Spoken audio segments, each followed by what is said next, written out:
Good morning. Good morning. Love to ask everybody to take their seats. And let's call this meeting to order. This is Thursday, February 13th, 2020. It's 9 a.m. And this is the Tourist Development Council. Please rise for the Pledge of Allegiance. I pledge allegiance to the flag of the United States of America and to the republic for which it stands, one nation, under God, indivisible, with liberty and justice for all. Thank you. You may be seated, and let's call the roll this morning. Here. Here. Here.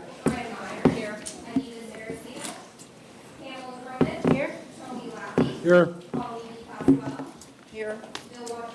Here.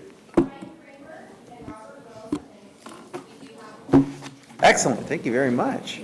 All right. First on the agenda this morning is approval of the January 9th, 2020 TDC meeting minutes. Do I have a motion for approval? Okay. The motion for approval was from Fran Myers, and let's give the second to Councilman McLean. Do we have any discussion on that? Do we have any objections? No objections. That motion carries unanimously. All right. And we'll move into public to be heard. Does anybody wish to be heard this morning? Great. Come on forward. And if you'll begin with your name for the record. I will. Good morning. My name's Jack Carver. I'm with the Florida RV Trade Association. Just informing council of the results of our 35th annual RV show. Took place this past January at the Lee Civic Center. Finally had beautiful weather. Great show. Almost 12,000 people showed up. I had 13 dealers, over 100 vendors. We draw a population from about a 7-county area, so we drew a lot of people into Lee County. They may not be seeing more than just a Civic Center, but at least they're seeing about what we're offering from the RV side, and we do have a lot of local vendors as well. So the show was a complete success, and look forward to continued success. Our next event will be at the sports complex at the end of March for our 25th year there. So we're using county facilities, and a little plug there, and thank you very much. Thank you very much, Jack. All right, who else would like to be heard this morning? All right, come forward.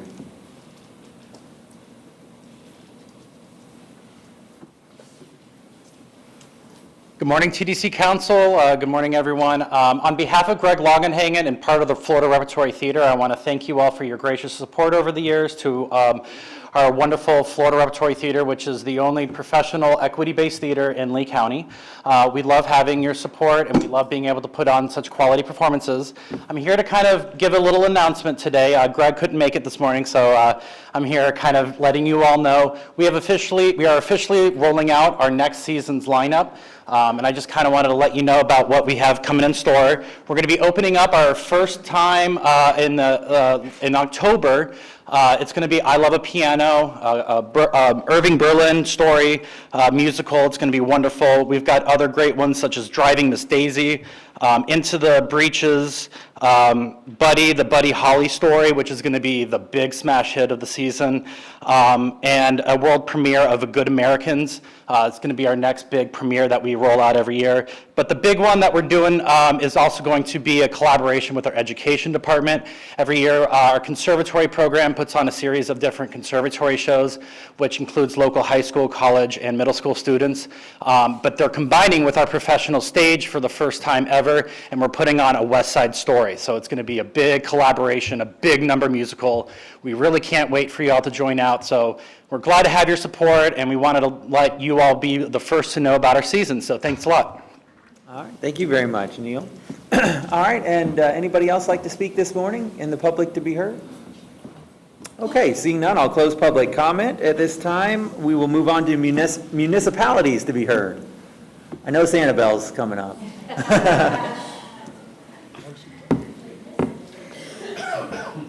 Good morning, Mr. Chairman, members of the commission. My name is Judy Zamarma, City Manager of Sanibel. Just wanted to give a very quick status report on the funding that this body approved at your last meeting for the emergency shoreline repairs. We received 4 bids, and 3 of them were below the estimate, and we proceeded, and council was awarded the low bid in the amount of $1,307,000. So if everything stays on track, we'll be, our draw will be about 80,000 less than what this board approved, so we're happy with that.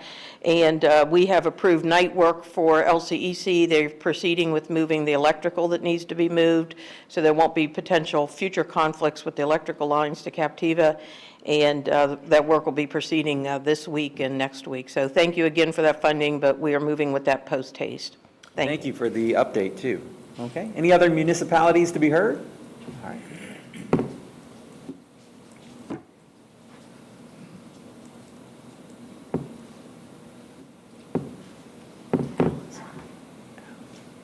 Good morning, TDC Council. Allison Geeson on behalf of the town of Fort Myers Beach. I want you to know we're in full swing of season this year, and I wanted to promote some of our events that we're having on the beach, including the Mound House.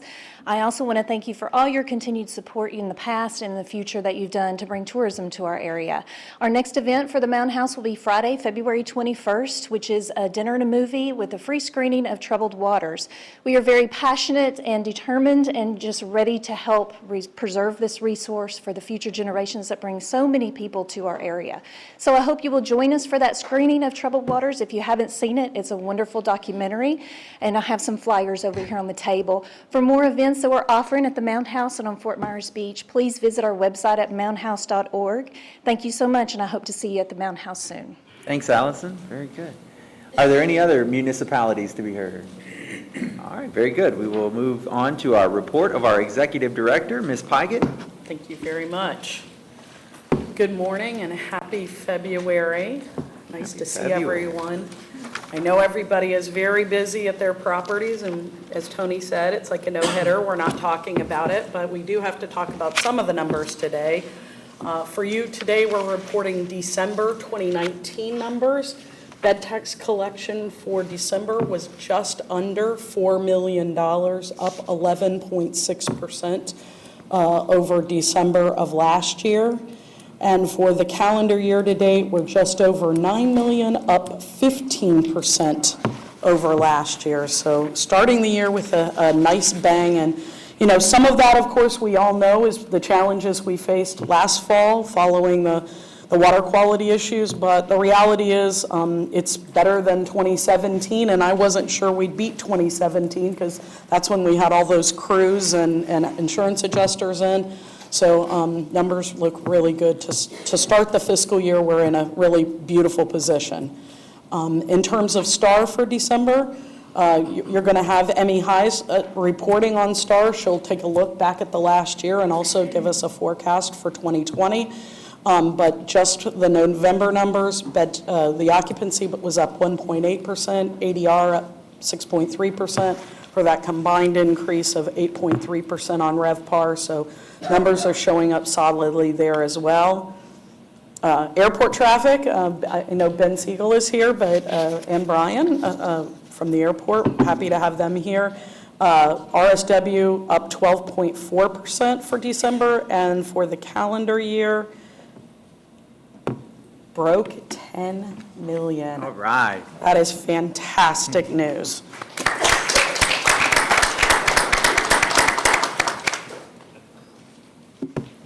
Very good. Very, very, very good. So with that, I'm going to ask Philip Downs from Down St. Germain to come up and share with you the fourth quarter data report. With Emmy here, Philip is going to give us a little bit of an abbreviated report, but I did want you to see the fourth quarter numbers because they are good. They are good news. Philip? Good morning, council members. I'm Philip Downs with Downs and St. Germain Research, and I will continue Tamara's good news story, except the clicker doesn't seem to be working. Uh-oh.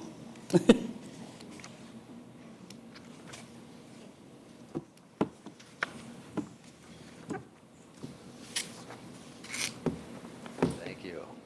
So you have a 120-plus slide report to look through. If you have a boring Saturday night, you can examine that whole report. And we take you through the entire visitor journey, as you can see here. But we're going to share just briefly with you today some stats from that. This is fourth quarter 2019 versus 2018. And if you look in the rightmost column, you see good news. Double-digit increases in visitors and room nights, and almost double-digit increase in direct spending.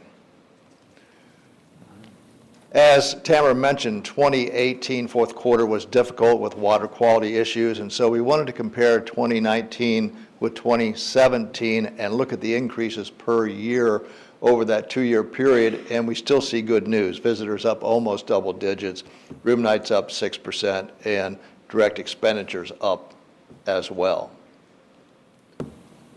When we look at the calendar year 2019 versus 2018, we still see good news. Visitors up about 3%, room nights up almost 7%, and direct expenditures up 5%. So it's all good news from the economic side. And then the STAR report looks at hotels. Here are some logic statistics, including the vacation rentals, and this is good news as well. Occupancy up 2%, ADR up nearly 13%, and RevPAR up 15%, and this is fantastic given that we had nearly a 14% increase in inventory, mostly in the vacation rental area. People come here to basically relax. Vacation, the beach, to relax and unwind, to see friends. They come here to de-stress.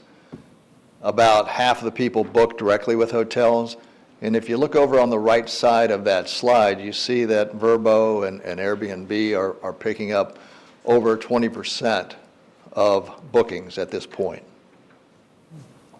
7 out of 10 visitors flew, and 7 out of 10 of those visitors flew into RSW. So when you translate that, 1 in 2 visitors is flying into RSW. Punta Gorda is a distant second with 10% of the flying visitors.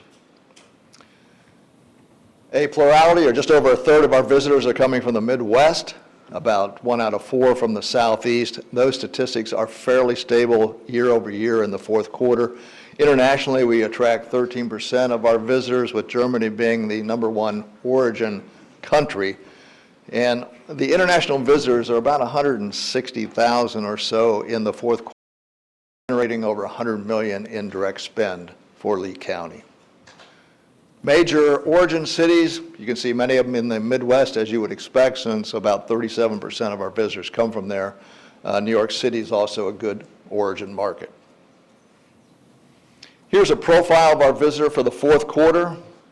Just over 50, makes over $114,000 a year. Our typical visitor is married, highly educated, and white, with slightly more females than males. About 20% travel with children, and the average travel party size is about 3. They book and stay at our hotels. Also, a lot of people stay at condos and vacation rentals, and about 1 in 4 come and stay with friends and relatives.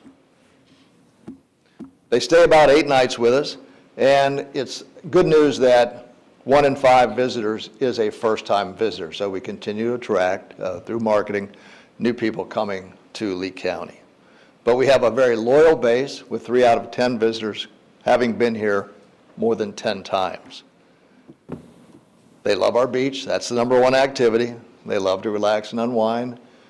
3 out of 5 dine with us, and about 4 out of 10 shop, and almost 4 out of 10 participate in our nature and ecological activities. The attractions, well, the beach is #1 by far. 3 out of 4 people, and then you can see the others on the right. Fort Myers Beach Pier, 1 out of 3, and you can see the other stats there. They love us, and they love us because of our warm weather, but they also love us because they see this as a very relaxing destination. They also perceive it as a very safe destination. So 93% likely to recommend, that's up slightly from last year.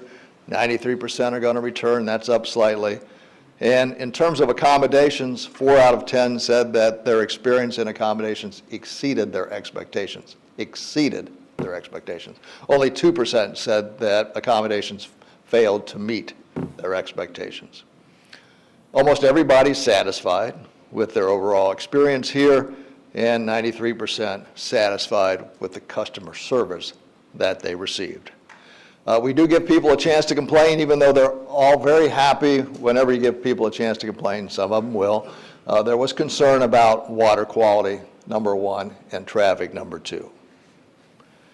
This is what we refer to as an optimism index. It wasn't very optimistic last year. We talked to GMs and owners of properties and asked them about their bookings January through March vis-a-vis last year. And if you look at that third set of bars, last year 41% said that bookings were down January through March. This year only 6% said that. So that's a sea change in optimism for GMs and property owners. Looking ahead to April and June bookings, again, we see the same trend. Last year, 34% said that bookings were down April through June. This year, only 4%. So there's a nice level of optimism among property GMs and owners. So any questions? Do we have any questions? Thank you, Philip. Very good, thank you, Phil. And before I finish my report, I want to ask you to help me welcome Henry Barchett, who is a visiting podcaster from Germany who is here with us in the community. He'll be here in town through February 18th. He's working with our PR team, and he has, of course, they have put together a really terrific itinerary, and he is going to be working on his podcast, which he calls Audio Travels, which can be heard on iHeartRadio. And of course, as we were talking about our German visitors, definitely our most important visitors in the fall, and quite frankly, not only are they visitors, but they become investors in our community, being second homeowners. And we very much value our German visitors. So Henry, please convey that message back that it's a great place for the Germans, but also they're going to find a lot of other Germans here to enjoy this place with. Kind of German colony here. Yes, it is. Very good. Henry was telling me that he visited with who is now his wife about 25 years ago for the first time, and she's a little jealous that he's here right now, but he's enjoying himself, and she's wishing she was with him. Welcome, Henry. All right, sir, I will turn it back over to you. Well, thank you very much, Tam. All right, let's move on to the report of the Sports Development Executive Director, Mr. Milkey. Thank you, Mr. Chair. Good morning, Council. So today we're going to go over the last quarter of calendar year 2019 and then go over our calendar year economic impact. So for the month of October, hotel room nights generated through sports tourism was 14,800 with the direct visitor spending number of $7.1 million.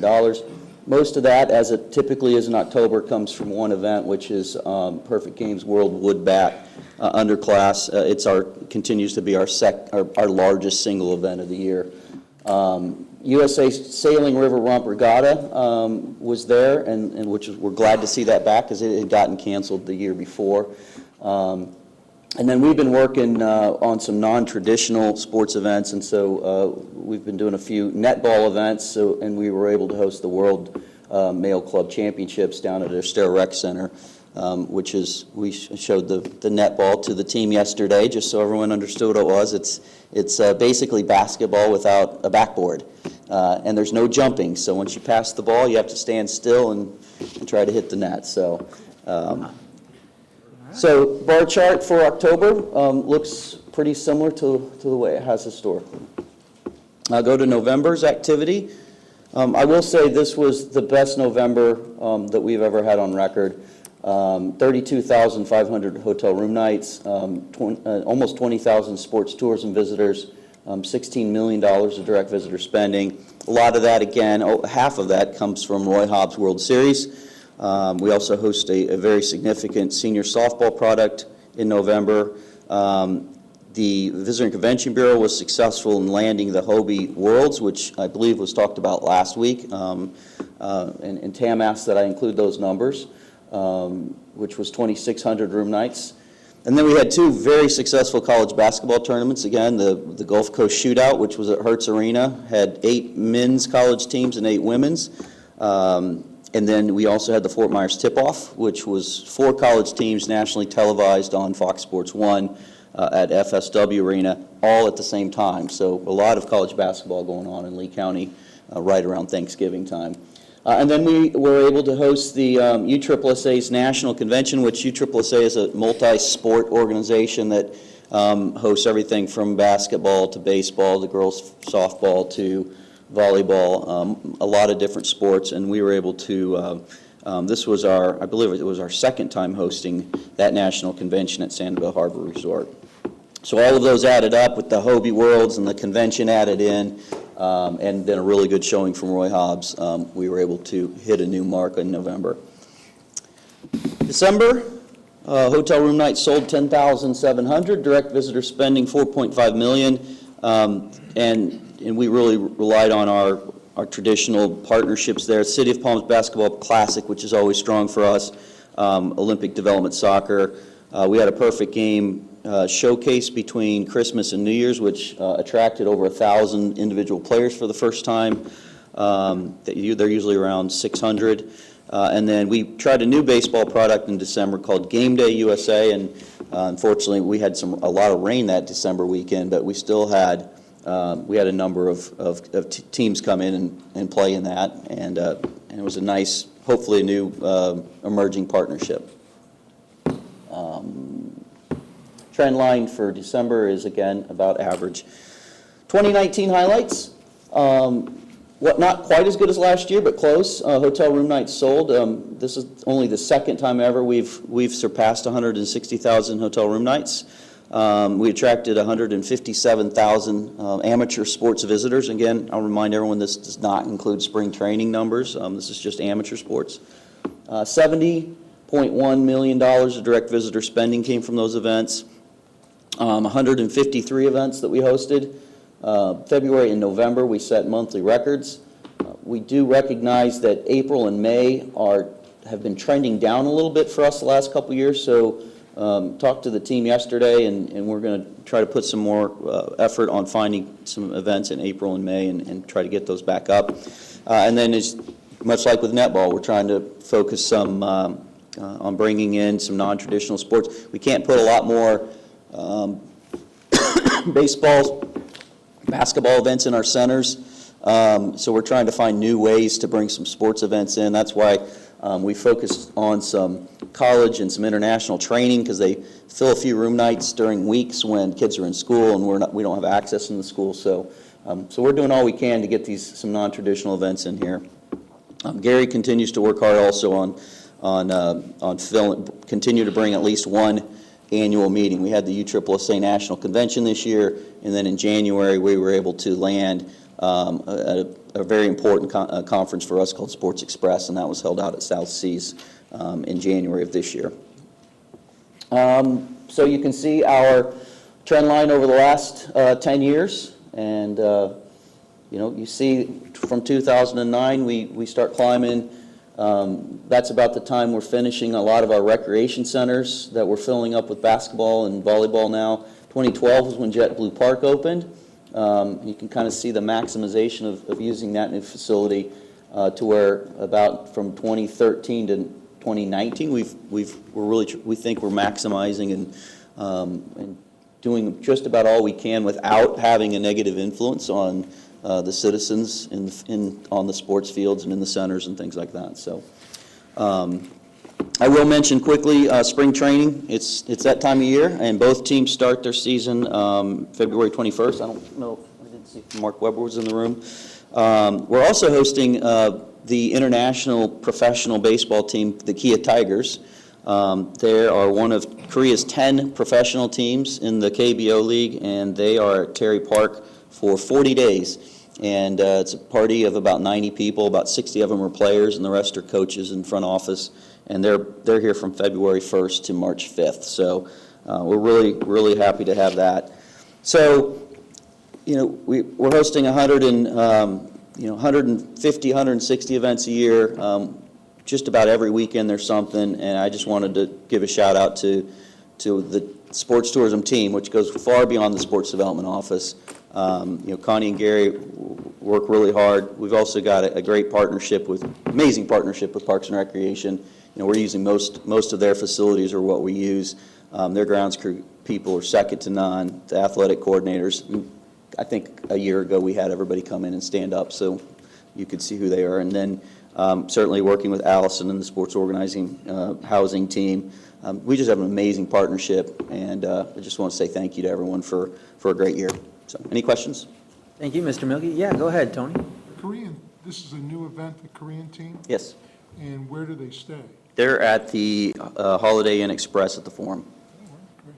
And they're here for like 30 days? Lucy.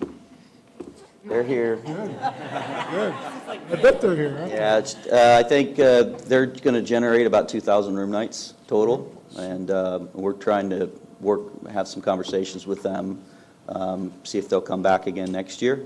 Glenn and I will have some conversations with them this evening. So, Special menu. special menu, that's right. So, Any other questions? No? Great job, yeah. One question I had, Tam, is, so the $71 million approximately of direct visitor spending, does that roll into that bigger $3 billion number that we're reporting? That's excellent, very good, thank you. It does. Okay. A visitor's a visitor. We're counting everyone, including the amateur sports visitors, yes. Perfect. That's excellent. Thank you guys for the good work that you do. And, just by way of update on the amateur sports side and really the spring training side. So it's interesting, a reporter from one of the television stations interviewed me about a week ago asking about a bill that's moving through the legislature where the Florida legislature would like to try and prohibit us from using TDT dollars to build baseball facilities throughout the state of Florida. And it's an interesting bill to watch. It's a bill that, while it may not have a Senate companion right now, is a leadership priority in the House, and so could be traded for something as they start to get down to the negotiations. And basically, my understanding is what it would affect is new projects after July of next year. And so we're in pretty good shape right now because we've got new stadiums and we've got our teams locked in for a long-term contract. But if at some point, I think we look at renovations or things down the road, that's something that we'd have to then look for a different source of funds for. So it's a bill that we would want to keep our eyes on. And if you have any thoughts on that you want to share with your legislators, feel free to do so, I think. Glenn, did I sum that one up pretty well? Yeah. So to clarify, Yeah, go ahead, Colleen. we could not use the tax dollars to renovate or do big projects on either of the stadiums if that passes? If that passes, yeah, after July of next year, yeah. We don't So, want that. yeah, interesting. What's the House bill number? Gosh, Yeah, 1369? Okay, yeah, that's one to watch. And just to clarify that information, that report I send you each Friday evening or sometime Saturday morning, depending on when it arrives, is tracking that bill as well as several others that relate to activity going on in Tallahassee. So how would they fund those types of expenditures in the future? I believe that the House members that I've heard speak about it say the ball clubs themselves could pay for it. So, interesting. It's an interesting debate taking place in Tallahassee, and one to watch for us especially. So, all right. Well, thank you very much, Jeff, and thank you for the report. And we'll have a couple other legislative things we can talk about later under for council information. All right. At this time, let's take up the special presentation, the hotel industry overview. Tam, would you like to introduce that? Sure. I'd like to welcome back Emmy Hayes from STR. I know everybody enjoys this presentation. Emmy's going to give us an overview of this past year, both nationally and right here in our own community, some comparisons to our colleagues in the immediate area, and also a little sneak peek of what she thinks is ahead. So, Emmy, thank you. Good morning. Thank you for inviting me back. I love being here. As Tam said, today we're going to go over the total U.S. overview for how hotels performed. We're going to talk about some economic and travel indicators that can provide some insight as to what we're thinking will occur in 2020 for the total U.S. Then we'll jump into the Lee County hotel performance, look at the comparable counties. We'll look at the pipeline, so what is the new supply that's coming into Lee County, and then we'll finish with the forecast. We're going to look at the total U.S. forecast for a baseline reference, and then we will jump into the Lee County forecast. So 2019 was another positive year in terms of RevPAR, so we are in the longest cycle on record. We are at the highest ADR and highest RevPAR ever. What is different, though, is now occupancy has achieved peak occupancy. So although it is a 0% growth, if you pull out those decimal points, it's technically negative. And then ADR is also slowing with a 1% growth. That makes our RevPAR growth less than 1%. So we're saying flat is the new up, because with less than 1% growth, it's not big swings. Diving into what makes up the occupancy, we're looking at the supply percent change and the demand percent change. So you can see that this blue line, the demand percent change, has now met the green line towards the tail end at 2%, which is what is making us have that 0% occupancy. So demand at this point seems to be relatively flat, and same with supply. So we foresee this to continue for the next couple of years at this point. Here's an example of why we think that the supply is going to remain flat. This is a chart looking at the number of rooms in construction. It's been really steady around 205,000 that are under construction. It's 11,000 rooms less than the previous peak. That was happened in 2007. So at this point, we think it'll remain steady. Now we're looking at the occupancy percent change and ADR percent change historically. Again, we're just going to really focus on these 2019 numbers and not go all the way back. We've already talked about the blue line occupancy percent change, so I want to focus now on the red line, which is the ADR percent change at 1%. Last year it was at 2.3% growth, so now it's dropped to 1%, and as you can see, this trend line continues to go down. Now let's roll this all up into RevPAR. If we're looking at the green bars first, this is the monthly RevPAR information. So you can see there's some high months, there's some low months. It's really all over the place. So the first thing I want you to focus on here with the green bars is in 2018, there's only one negative RevPAR month. However, when we go to 2019, there were 3 months that had negative RevPAR. Again, it's not enough months for us to consider it not to be in the up cycle, but it is interesting to see. We are starting to see those negative months creep in. Now, if you want to look at it in a more smooth transition line, this red line shows it on a trailing 12-month basis. So this is what shows us the trend. So as you can see, it's been trending really down since mid-2018. And it's still going down, but now it's relatively flat. There's a really strong November and December for the total U.S., obviously, as well as for Lee County, which is great. Now we're going to talk about some U.S. economic fundamentals. For the most part, it's really good. This but is just things to keep in mind. So it's not a negative thing. It's just something that we're monitoring, and so you should probably too. First of all, we're at the lowest unemployment in history, which is great. The but is the labor market is cooling, so while there's jobs added every month, which is great, it's at a lower amount, so it's just something we're keeping an eye on. The wages continue to rise, which makes sense. With low unemployment, you have to raise your wages in order to get those employees in. However, we do think that the wage growth peak has likely passed. It's still above 3%, but we don't think it's going higher at this point. It's tend to stabilize and or going lower.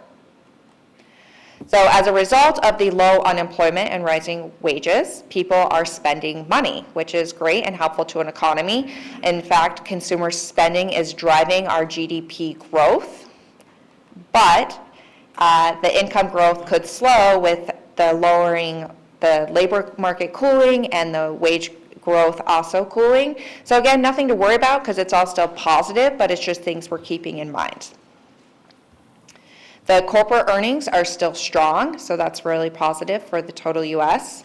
However, business investment activity is slumping, which tells us that investors are a little uneasy as to what they think might be happening in the economy, so they're slowing down their investment activity at this point. Now, the next 2 bullet points. Question on that one? Is that typical, too, of a presidential election year? Do we usually see that business investment slump kind of in the lead up to a big election like this? Yeah, it can. It's not a huge lump, but yeah, there's a lot of factors that make people uneasy, but yes, an election year definitely has an impact on it. Okay, thanks. So, the next two bullet points are just good, so there's no but at the end of it. The U.S. is set to outpace the rest of the G7 in 2020 for GDP growth, so the U.S. is doing great. GDP growth is a good economic indicator to follow in terms of hotels because there's a very strong correlation with GDP performance and hotel performance.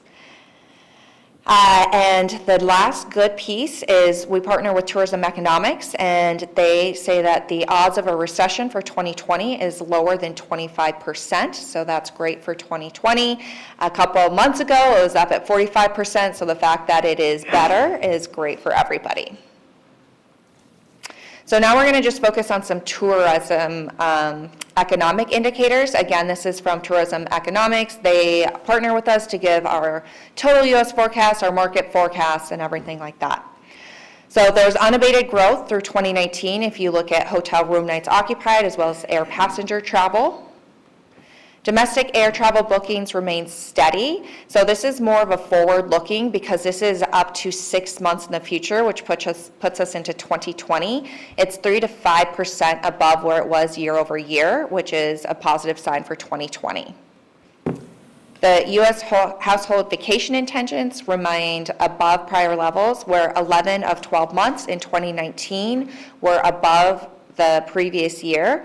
Now, this is positive because, again, this is forward-looking. So these are families that are planning on booking a vacation within the next 6 months. So, again, we're looking into the 2020, looking good at least for the first part of the year.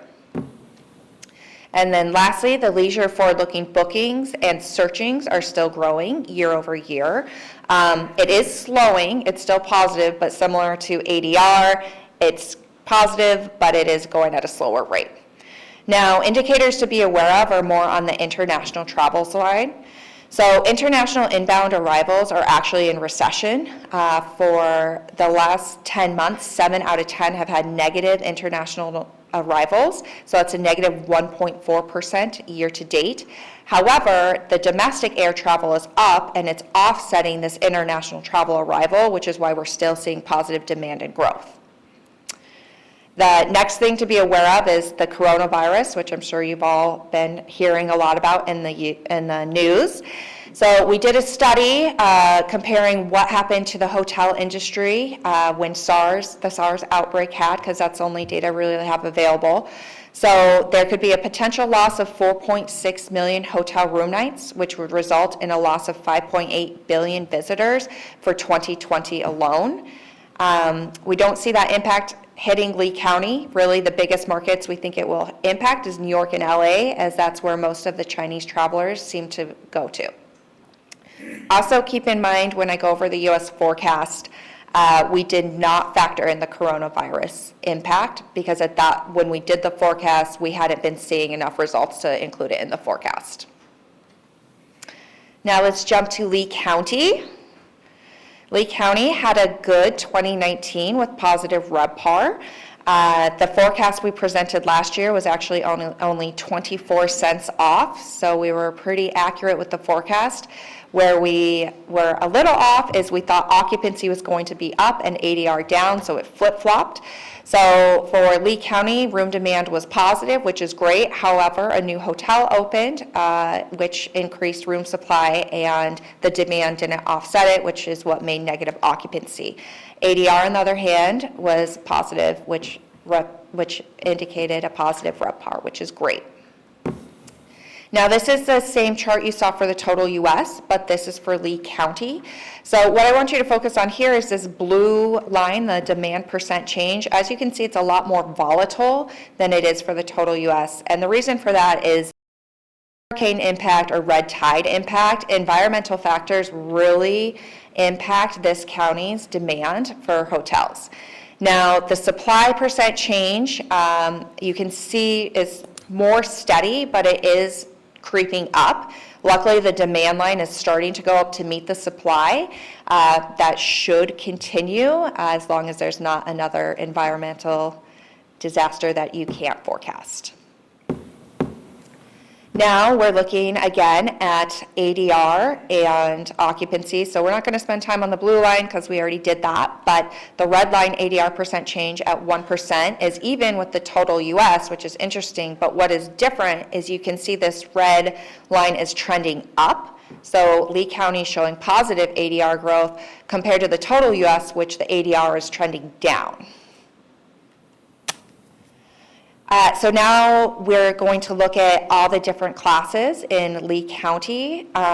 So last year when I was here, there was ADR growth among all of the classes. However, this year, it's just in these upper tier classes, so in the luxury product, the upper upscale product, and the upscale product. So these are the classes that are driving the RevPAR gain for the county. Only luxury and upper upscale actually had RevPAR growth because they had both positive occupancy and ADR. So when I did that previous slide, it made me curious, what is the room distribution for Lee County? So I thought you might be interested in it too, if you're nerdy like I am.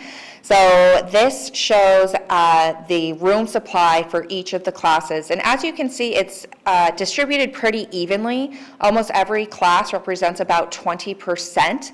The outliers are the luxury product, which only has 11%, which makes sense. Most markets aren't going to have as much luxury product. And then the mid-scale at 10%. Now we're going to look at segmentation trends. Just a quick question.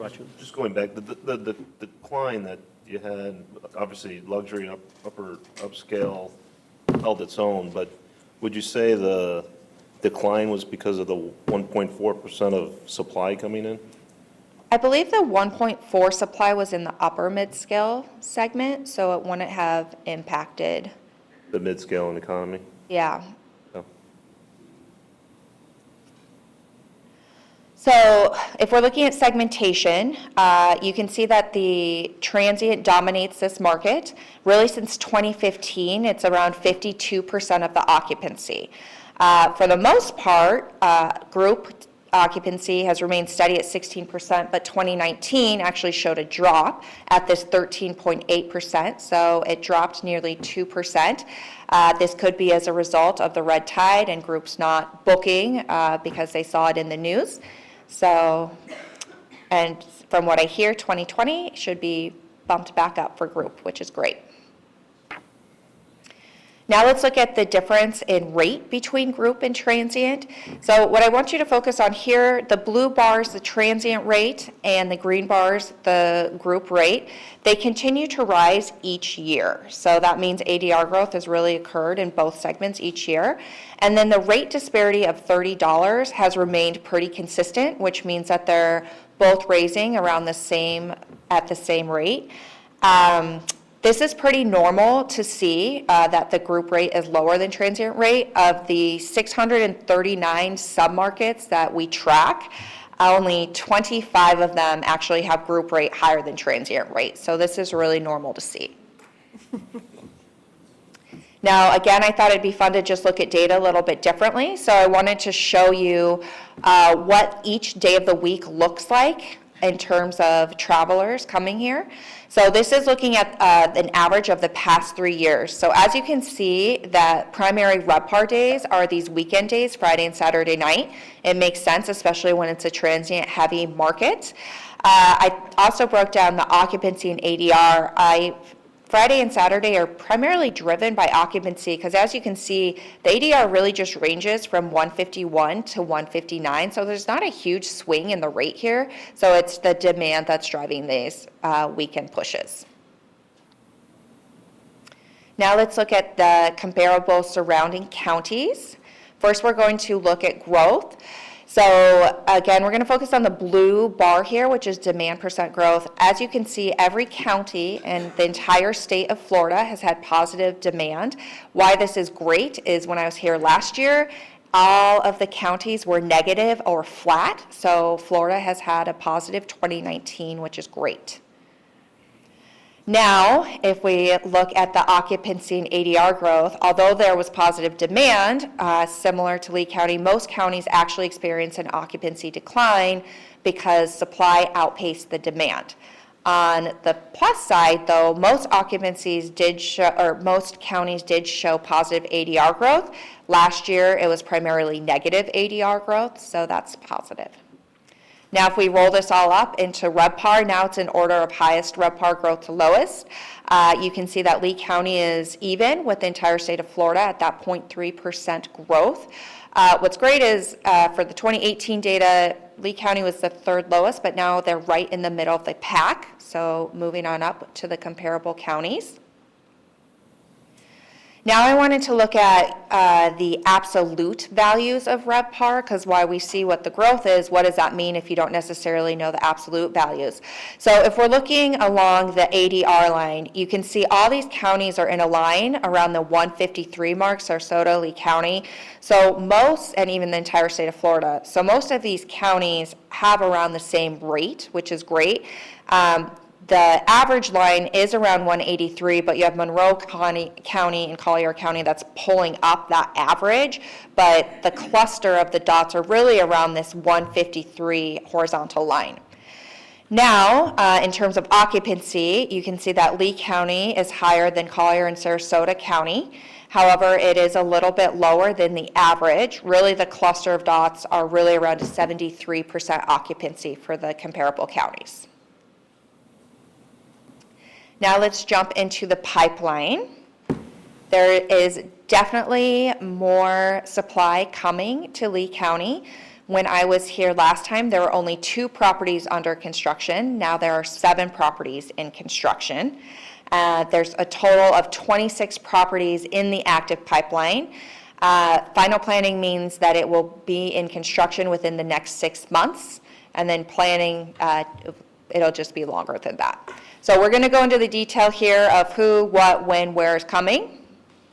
So what is coming is primarily upper mid-scale product, representing 45% of the new supplies that's supposed to come in. There's 0 luxury product supposed to come in, and 0 economy that are coming in. Where is it going to be? As you can see, it's all over the county. There's not really strong clusters anywhere. It's spread throughout. I did do a zoom up of downtown Fort Myers here. One of the properties is the Luminary, which is under construction.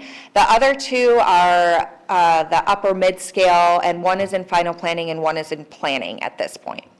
In terms of upscale and upscale, how do you define those differences? It's funny, we got asked that yesterday in the run-through. So if it's a Brandon property, like let's say it's a Marriott, that's going to be an upper upscale. Across the entire United States, that brand is upper upscale, or Hyatt, or the Autograph Collection that's coming in. Now, if it's an independent property, it's purely based on rate, and that's where it falls into the buckets. You're an upper upscale. Okay. So, yeah, great. So now I just wanted you to take a look of the black dots are the current hotel supply with the yellow dots. So you can see that the new supply that is coming in for the most part is already in clusters where there are already hotels. I think there's 2 that are kind of outliers that aren't where no hotels are as of now, but the pipeline is scheduled to go into where there's already clusters here. When is this going to happen? In 2020, there's 4 hotels that are supposed to open. I know it's a scary number when we look at 2021, that there's 17 that could open in 2021. Before you freak out about that number, though, only 3 are under construction. There's 8 in final planning and 6 in planning. There is always attrition when it's in planning and final planning. So just because it's on the pipeline doesn't mean it will actually happen. It's just what's been told to us, what people are planning on building. The ones in construction, I think it's a less than 1% chance that it won't open, but it could happen. What's the percentage of those typically come into fruition? So for final planning, I want to say that there is like a 15% attrition, and planning is about a 30%, but that's for the total U.S., and so obviously each county could perform differently. I believe for Fort Myers, and you guys can tell me if I'm wrong, I think one property opened in 2017 and another one in 2019. So there's not a ton of history for us to be able to get a true attrition for Lee County. Now, in terms of who, first I put in the green the one property that opened last year, which is the Spring Hill Suites Estero. It opened in November 2019. This is 3 of the 4 properties that are scheduled to open in 2020 in order by opening date. Now we're going to jump to the forecast.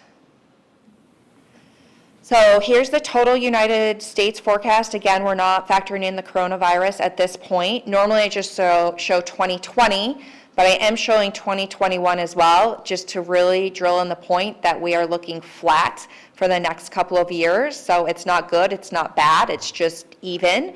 So we think that supply will really remain steady around that 1.9%. Demand, again, we think will remain pretty steady but drop a little bit, which is giving us a slight occupancy drop. And then really we think ADR is going to show very minimal growth based off of just the results we've seen so far. So the forecast for 2020 for the total US is 0%. Talking to my colleagues at STAR, they don't think we've ever forecasted a flat 0%, but that's where we're at.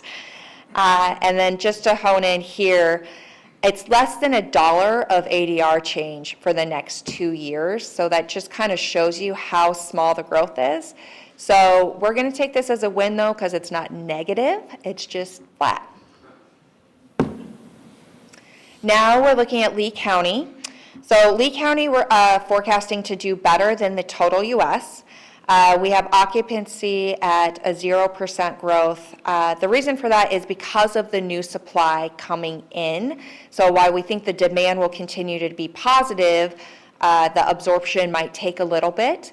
The other reason it's flat instead of negative is January, the prelim data is outstanding.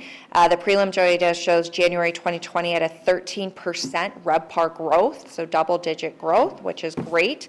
That's primarily rate driven, but occupancy was also up, I think 4% of that, so positive on both fronts. In terms of ADR, it's a little lower than last year's growth, and again, the reason for that is new supply. We've seen new supply impact markets in different ways.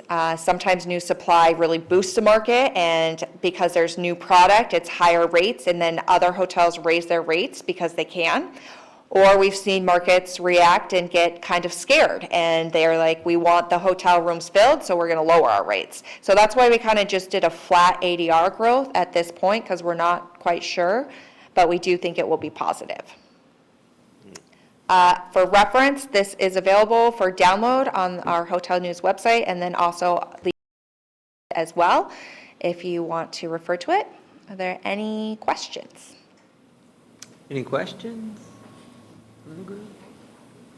Really great presentation. Thanks for the forecast. Thank you. Thank you, Winnie. All right, moving on to our new business. Looks like the first quarter budget report. Tam? Got Lucy to share our first quarter stats with you on the budget, so let her Good take morning, over. Tourist Development Council, Lucy Maldonado, Fiscal Manager for the Visitor and Convention Bureau. So today I'll just be briefly just providing you an overview of the first quarter budget report for VCB Operating, Beach and Shoreline, and Sports Development. So the first quarter budget report for VCB Operating, we're at an overall spend rate of 24%. You'll notice that the advertising line item is at 23%, which is typical in the first quarter. I also just wanted to mention that we've broken out the attractions marketing funding and events marketing funding just for reporting purposes. So moving on to our second budget report, that is for Beach and Shoreline. We're on target here. We're at 23% spend rate.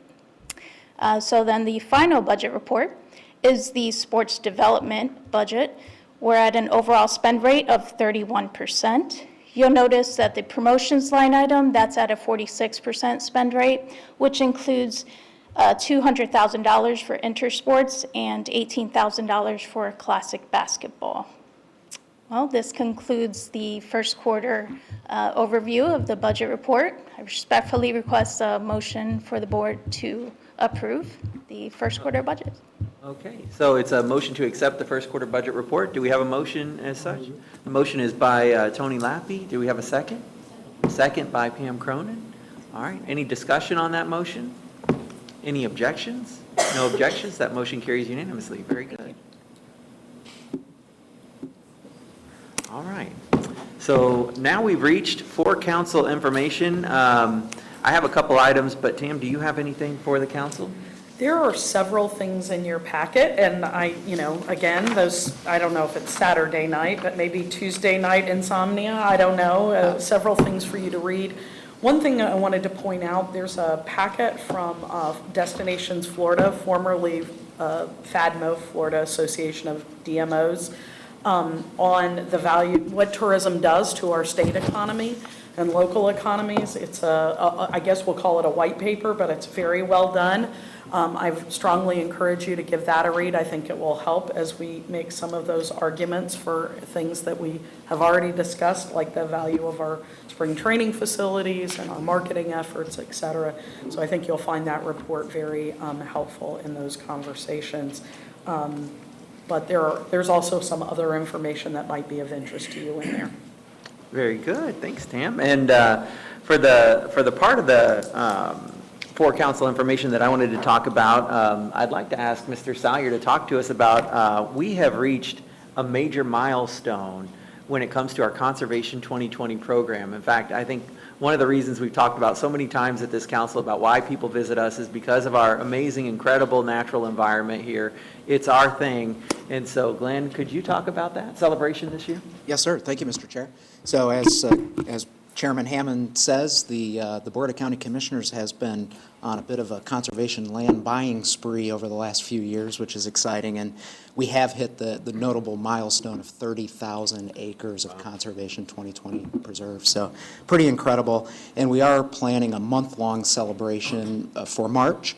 The chairman will kick it off at the March 3rd Board of County Commissioners meeting with a special recognition, and then we're going to follow that up with something of a ribbon-cutting ceremony, if you will, at the Prairie Pines Preserve in North Fort Myers. You'll all get an invitation for that with additional details.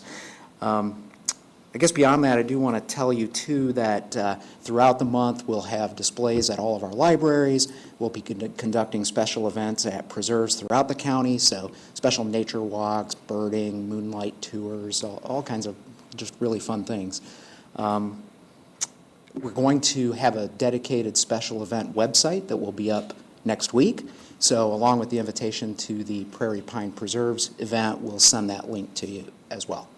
And, one of the interesting things, when they originally contemplated this program back in 1996 and the voters approved it in that straw ballot, that non-binding referendum that they approved it, the goal, they called it Conservation 2020 because I believe they wanted to have 20% of the county preserved by the year 2020. Well, we are in the year 2020, and if you add up all the federal, state, local, and even privately contributed conservation lands, we have surpassed that 20% mark. So, I mean, it's pretty exciting to be here. I don't know, in 1996, personally, I was 16 years old, living here, going to Cape Coral High School, but it's neat to now be here when we've reached that goal. So, very cool. Thank you. Is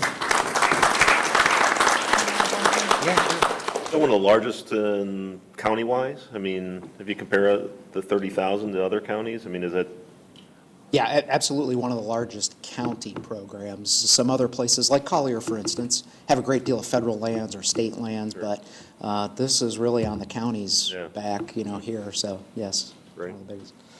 And just to add a little fun tidbit, the design you see in front of you was done by our intern, Serena Vargas, student at FGCU, soon to graduate. I'm putting that out there because I think she's exceptionally talented, and someone's going to snap up this smart design student who has a background in marketing, and we're real pleased that she put this together for the county. She's exceptionally talented kid. So. Oh, very good. And I see what you did there too. Nice job working in some of the FGCU colors. Go Eagles. Yeah. Very good. I graduated from there a long time ago. All right, and then, back on the topic of legislation, so the legislature, it's not all bad news this year. They have been pretty good to us. One way they've been very good to us is in the budget currently on the Senate side, we have $4.25 million that Senator Benaquisto has put in there for us, and we're working with our delegation in the House to try and get them to match that on their side of the budget, but it's for our Sanibel Causeway project. And Glenn, I don't know if you want to elaborate a little bit about that? Yes, Mr. Chair, I'd be happy to. You'll remember that for years we've had sort of on the drawing board a shoreline stabilization project for Sanibel Causeway, but the big tourism amenity piece of that is structured parking, additional bathrooms, et cetera. And of course, it's one of our most visited sites, and it's an expensive proposition. It's going to be probably twice that amount, but that would be a huge boon to us if that money stays in the budget. Yep, absolutely. So if you get a chance to talk to any House members, definitely let them know that we'd love to see them get that in the budget on the House side. And we have two of them, who I believe Representative Eagle and Representative Rodriguez will probably be in on the negotiations when it comes to the budget. They're in their senior terms and they're within leadership. So very good representatives for us here in Lee County. And then finally, also, we're looking for a policy change from the legislature. This is a policy change that I believe this council endorsed before I got on it, but we're reaching a cap. When we reach the 750,000 population mark, we would no longer be able to use our TDT funds to maintain our fishing piers. And as we've seen even through some of the reports today, those are some of the most loved tourist locations in the county. If the cap were raised to 950,000 in population, it would allow Lee County and all the other counties that can currently use those funds to stay in, but it wouldn't bring in any new counties. So we're asking the legislature to make that change. I believe the latest I've heard is they're working on it in the tax package, Glenn. So any other update that you have beyond that? Just that the chairman himself worked with Majority Leader Eagle to get that concept included in the House's proposed tax package. So that's where it stands. We've got some work to do on the Senate side, but. Very good, very good. So, any questions on any of that for council information, comments? No? Okay. And that concludes then the for council information. Very good. Guys. And then let's move on to TDC member items, and let's start with Mr. Lappy. Report. Nothing to. Clear water. Yeah, isn't that beautiful? Mr. Wachulis? Resorts are busy, so That's it's the good. season. Good to hear. How about you, Colleen? I want to share, the Florida Restaurant Lodging Association will be holding a breakfast event on February 19th. We're going to be at the Broadway Palm Dinner Theater, and it's talking about, Bill Frick is our speaker with Enterprise, talking about commuting with Enterprise. So if you want to do that, just go to the FRLA site on the Lee chapter side. So thank you. Excellent, thank you. All right. You got anything to say, Mr. DeJoy? Thank you, Mr. No? Chair. Okay. How about you, Ms. Myers? Well, we had a meeting canceled at the airport this last month, unless our chairman out there has anything to say to add. No? The airport special management committee meeting? Okay, very good. All right. Well, We have one next week.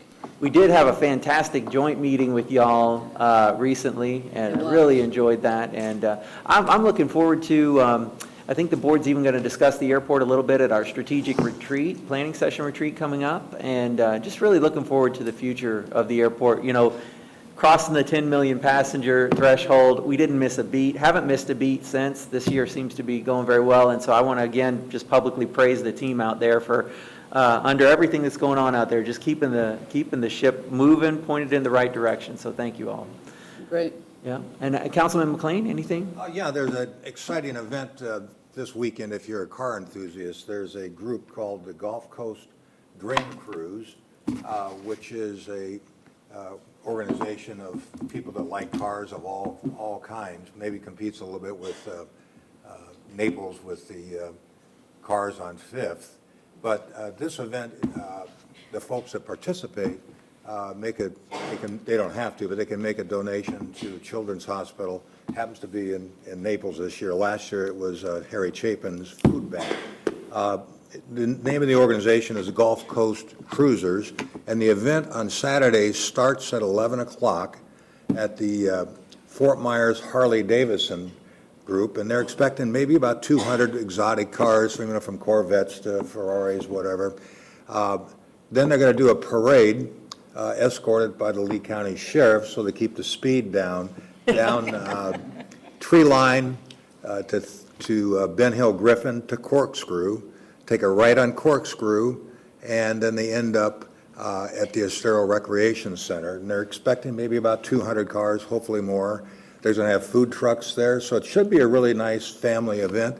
So I invite everybody here, and anybody who's watching, come on down, and you can watch the cars go down. If you're on the roadway, you can, be on the sidewalk and watch the cars go by, or probably better, go to the Estero Park and you can see them all, get up close. So welcome if you can come. And Ms. Cronin? I don't have anything. All right, very good. Well, seeing no other business before us then, if there are no objections, we'll adjourn. Thanks, folks.